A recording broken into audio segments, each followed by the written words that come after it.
तो दोस्तों नमस्कार, स्वागत है आपका अपने YouTube चैनल पे एक PACL की न्यू अपडेट के साथ। दोस्तों हमने हमारे वीडियो के अंदर पहले जितने भी वीडियो थे उन सभी के अंदर जो PACL के रिफंड प्रोसेस अभी हाल ही में चल रहा है उसमें आने वाली सभी समस्याओं का समाधान कुछ हमारे सब्सक्राइबर को हमने कमेंट के जरिए दिया है, तो कुछ को हमने वीडियो में शामिल करके उनके कमेंट्स को उनके जवाब दिए हैं। तो दोस्तों आज हम एक नया वीडियो लेके आए हैं जिसमें आपको बताया जाएगा कि आपकी जो समस्याएं हैं उनका क्या समाधान है। दोस्तों ये वीडियो है जो जन लोकपाल प्रतिष्ठान की तरफ से PACL निवेशकों के लिए अच्छी खबरें सुनिंदा कदम जी की तरफ से बताया गया है। इसमें बताया गया है कि जो लोडा कमेटी और सेबी है उसके सामने PACL निवेशकों को आने वाली सभी समस्याओं को रखा गया है, और जो कमेटी की रिपोर्ट आई है, जो सेबी की तरफ से जो रिप्लाई आया है उसको हमने इस वीडियो में शामिल किया है। तो दोस्तों अगर आपने हमारे चैनल को सब्सक्राइब नहीं किया है तो प्लीज़ सब्सक्राइब ज़रूर कर लें और बेल आइकन को प्रेस करें। दोस्तों इस वीडियो में हम आपके लिए जो जानकारी लेके आए हैं वो कुछ मुद्दों से रिलेटेड है जिनके बारे में हम आपको बता दें। जिन निवेशकों के डॉक्यूमेंट्स गुम हो गए हैं उनको क्या करना है और उनके लिए आगे की क्या प्लानिंग की गई है सेबी के द्वारा और लोडा कमेटी के द्वारा। इसके बाद पोर्टल का जो ठीक से कार्य नहीं कर पा रहा है उसके बारे में सेबी ने क्या रिप्लाई दिया है वो आपको इस वीडियो में पता चलेगा। पैन कार्ड की अनिवार्यता, आपके लिए पैन कार्ड अनिवार्य है या नहीं है, जो आगे की नई रिपोर्ट आई है उसके अनुसार आपको इस वीडियो में पता चल जाएगा। जिन निवेशकों के बॉन्ड गुम हो चुके हैं या पहले जमा हो चुके हैं, ये एक बहुत बड़ा मुद्दा रहा है अभी तक PACL का, जो अभी तक क्लियर नहीं हुआ है कि जिन लोगों के बॉन्ड गुम हो चुके हैं या जिनके बॉन्ड जमा हो चुके हैं उनको अभी क्या करना है, आगे उनके लिए क्या होने वाला है। जिनके बॉन्ड में ऑलरेडी एग्जिस्ट आ रहा है, जिन बंदों के बॉन्ड का ऑलरेडी एग्जिस्ट दिखा रहा है PACL रिफंड के पोर्टल के ऊपर, उनको अभी आगे क्या करना है। लोडा कमेटी की रिपोर्ट के अनुसार सारी जानकारी उस रिपोर्ट के ऊपर आधारित है जिनको हमारे वीडियो के अंदर शामिल किया गया है। और दोस्तों आपको बताएंगे इस वीडियो में कि 31 अप्रैल के बाद वो कौन से निवेशक हैं जिनका रिफंड क्लेम आवेदन किया जाएगा। 31 अप्रैल तक उन सभी को रिफंड का क्लेम करना है जिनके पास उनका ओरिजिनल बॉन्ड मौजूद है और उनकी ओरिजिनल स्लिप्स मौजूद है। और 31 अप्रैल के बाद सेबी ने क्या डिसाइड किया है कि कौन से निवेशक हैं जो 31 अप्रैल के बाद अप्लाई कर पाएंगे, उसके बारे में भी इस वीडियो में आपको जानकारी मिलेगी। तो दोस्तों चलिए आप इस वीडियो को देख लीजिए और आपके सभी सवालों का जवाब इस वीडियो में आशा करते हैं आपको मिल जाएगा। आपके साथ दो विषय पर चर्चा करने वाले हूँ। एक, सेबी ने 8 फरवरी 2019 को PACL निवेशकों के लिए ओपन किए हुए पोर्टल के संदर्भ में, और दूसरा 6 फरवरी 2019 को जनलोक प्रतिष्ठान की लोडा कमेटी और सेबी के साथ हुई मीटिंग। जनलोक प्रतिष्ठान की 6 फरवरी 2019 को लोडा कमेटी और सेबी के साथ हेड ऑफिस मुंबई में मीटिंग हुई।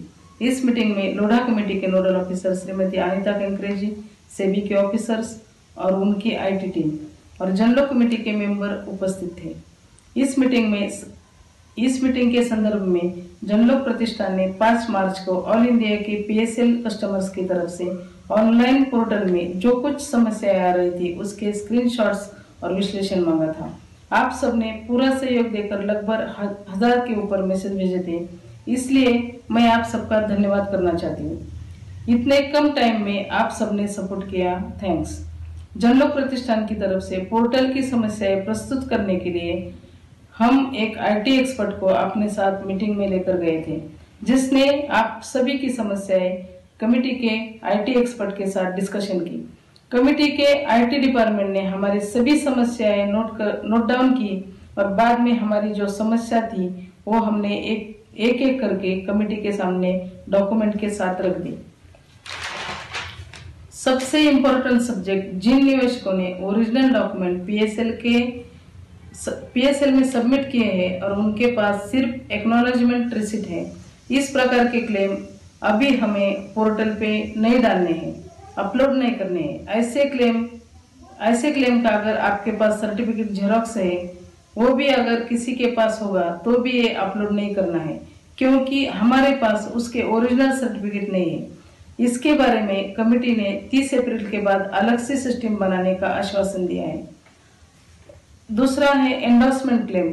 एंडोर्समेंट क्लेम के बारे में कमेटी ने कहा है कि पीएसएल के सर्टिफिकेट के पीछे दिए हुए रूल्स के अनुसार वो चर्चा करेंगे। ऐसे क्लेम के डिटेल्स डॉक्यूमेंट हमने जानकारी के लिए कमेटी के पास दिए और उदाहरण के तौर पे उन्हें स्टडी करने के लिए हमने रखे।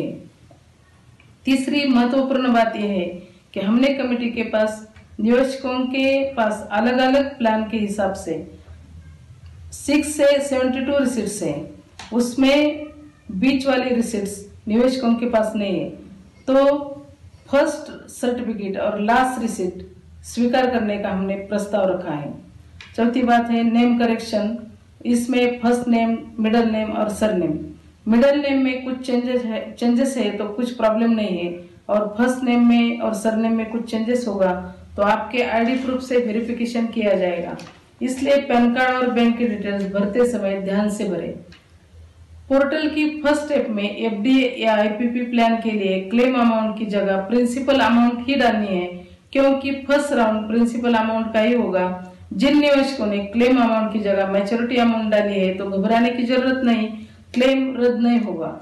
जिन निवेशकों ने ओरिजिनल डॉक्यूमेंट पीएसएल के पास जमा किए हैं, किसी के डॉक्यूमेंट गुम हो गए, शादी के बाद नाम में बदलाव है, निवेशक और नॉमिनी की भी डेथ हुई है, एंडोर्समेंट, ऐसे सभी क्लेम्स 30 अप्रैल के बाद जनलोक प्रतिष्ठान और लोढ़ा कमेटी से भी उनकी कंबाइन मीटिंग होगी और अधिकृत सेबी के साइट पर जानकारी मिलेगी। मिलने के बाद ही हम इस प्रकार का क्लेम के लिए आगे जाएंगे।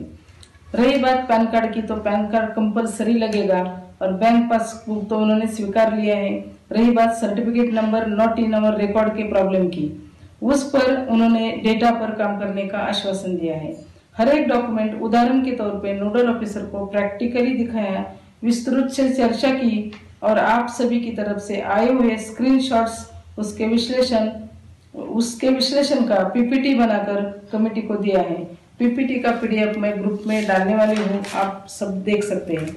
आप सभी की तरफ से जनलोक प्रतिष्ठान की महीने में एक बार कमेटी, नोडल ऑफिसर और सेबी के साथ मीटिंग होगी। टाइम पीरियड की आप चिंता मत करो, हमने पीएसएल निवेशकों के सभी प्रॉब्लम कमेटी के सामने रख दिए हैं। कमेटी 1 हफ्ते के अंदर अंदर हमें रिप्लाई कमेटी की तरफ से मिलेगा और बदलाव भी होंगे, ऐसे हम आशा करते हैं। लेकिन जैसे ही साइट क्लियर होगी और फास्ट होगी, हमें जो भी क्लियर डॉक्यूमेंट है वो सब 30 अप्रैल 2019 तक स्पीड में सबमिट करना है। नोडल ऑफिसर ने हमें पूरी तरह से सहयोग करने का आश्वासन दिया है, लेकिन कमेटी ने हमें समय मांगा है, तो उन्हें हमें समय देकर हमें हमारे प्रॉब्लम सुलझाने चाहिए। किसी भी सोशल मीडिया के माध्यम से पोर्टल क्लेम संदर्भ में आधी अधूरी दी जाए जानकारी पर विश्वास न रखते सेबी के ऑफिशियल साइट पे जानकारी ले। इसके बाद भी कुछ बदलाव नहीं हुआ तो हम हमारे सभी प्रॉब्लम सुप्रीम कोर्ट में रखेंगे। आखिर के निवेशकों को पैसे मिलने तक हमारी सबकी जिम्मेदारी है, हमें निभानी है। अंत में मुझे ये कहना है कि पीएसएल निवेशकों ने उनकी ताकत उनके हक के लिए इस्तेमाल करनी चाहिए, दूसरे किसी भी मैटर में इस मैटर के लिए नहीं होनी चाहिए। आज तक पीएसएल मैटर में जो कुछ बदलाव हुए हैं, जो कुछ रिजल्ट आए हैं, वो सब कानून की तौर से आए हैं और आगे भी कानून से ही आएंगे। इतना ही मैं आप इस बारे में कहना चाहती हूँ। धन्यवाद। कार्ड की अनिवार्यता, पैन कार्ड बिल्कुल कंपलसरी होगा, सेबी की तरफ से ये रिपोर्ट के अंदर बताया गया है और पोर्टल भी बहुत जल्दी ठीक से कार्य करने लगेगा। और जिन लोगों के बॉन्ड जमा हो चुके हैं या जिन लोगों के बॉन्ड गुम हो चुके हैं, उनके लिए 31 अप्रैल को कुछ के बाद ही कुछ संभावनाएं बनती हैं। उनके लिए क्या निर्देश दिए जाते हैं 31 अप्रैल के बाद, वो आपको पता चलेंगे। तो दोस्तों, इस वीडियो में लगभग बहुत सारे सवालों के जवाब मिले हैं PACL निवेशकों को, जो कि अपने सवालों के जवाब के लिए तलाश रहे थे। तो दोस्तों ये जो हमने बताया है ये पूरी रिपोर्ट हमारे कुछ PACL के निवेशकों ने अपनी शिकायतों के जरिए सेबी और लोडा कमेटी तक पहुंचाए थे, और वहां से इनके रिप्लाई में ये एक रिपोर्ट आई थी जो कि हमने अपने वीडियो के अंदर आपको दिखाया है। तो दोस्तों आशा करते हैं आपको अपने लगभग सभी सवालों के जवाब इस वीडियो के अंदर मिल गए होंगे। इसके अलावा भी अगर आपकी कोई क्यूरीज हैं या आपके कोई सवाल हैं तो आप प्लीज़ हमें कमेंट कीजिए। हम कोशिश करेंगे आपके सभी सवालों का जवाब ढूंढने की। और अगर आपने हमारे चैनल को सब्सक्राइब नहीं किया है तो प्लीज़ सब्सक्राइब जरूर करें। धन्यवाद।